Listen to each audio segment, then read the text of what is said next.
பார்த்தங்களா அவரு பேர் கேட்டு லாக் பண்ணிட்டோம்னா வரலாறு வர முடியும்.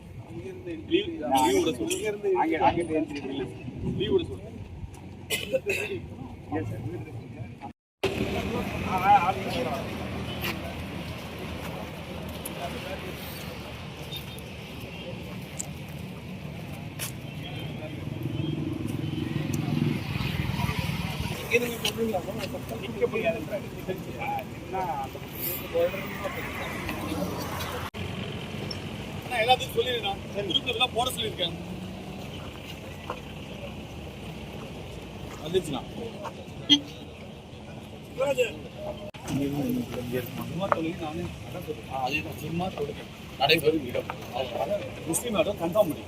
மகிமை எங்க டாக்டர்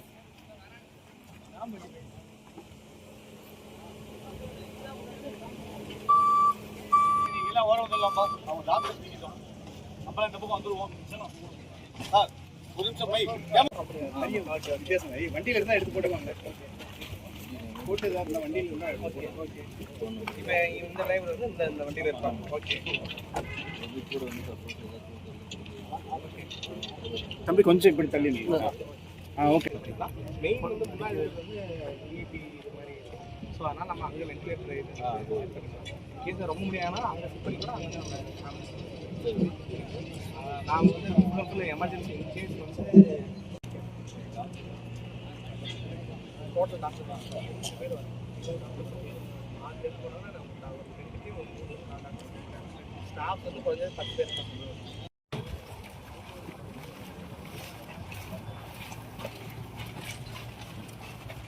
இது ஐசியூ வழியாக ஓப்பன் பண்ணுங்கப்பா. மொத்தம் நம்ம வந்து 20 டாக்டர்ஸ் கொடுக்குறோம். 20 டாக்டர்ஸ் பார்த்தீங்கன்னா அதில் வந்து 10 பேர் வந்து எமர்ஜென்சி ஃபிசிஷியன்னா எங்களால் எவ்வளோ பெரிய எமர்ஜென்சியும் இந்த இடத்துல எங்களால் ஹேண்டில் பண்ண முடியும். அந்த அளவுக்கு எக்யூப்மெண்ட்ஸும் கொண்டு வரோம். ப்ளஸ் வந்து எங்களுக்கான ஆம்புலன்ஸும் இருக்குது, அதே மாதிரி சப்போர்ட் டீமும் இருக்குது. அதே மாதிரி மொத்தம் 50 ஸ்டாஃப்ஸு. அதில் பார்த்தீங்கன்னா 30 ஸ்டாஃப் வந்து பார்த்தீங்கன்னா எல்லாம் எமர்ஜென்சி டெக்னீஷியன்ஸ். எல்லாருமே எமர்ஜென்சி பேசிக் பிஎல்எஸ்ன்னு சொல்லுவோம், ஏசிஎல்எஸ் சொல்லுவோம். அது எல்லாமே கம்ப்ளீட் பண்ணுவீங்க.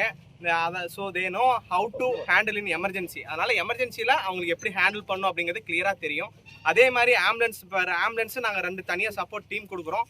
அவங்க வந்து பேஷண்ட் ஷிஃப்ட் பண்ணுறதுக்கு எல்லாத்துக்குமே அவங்களும் ஹெல்ப்பாக இருப்பாங்க. அதை தாண்டி நம்ம நிர்வாகிகளும் இருப்பாங்க. அதனால் வந்து நமக்கு வந்து எந்த அசம்பாவிதம் நடக்காமல் நம்ம பார்த்துக்குவோம். எது நடக்க போகிறது இல்லை, இருந்தாலும் முன்னெச்சரிக்கை நடவடிக்கையாக ஏற்பாடு பண்ணி வச்சிருக்கோம். நடக்காது. ரொம்ப சிறப்பாக தமிழ்நாடு திரும்பி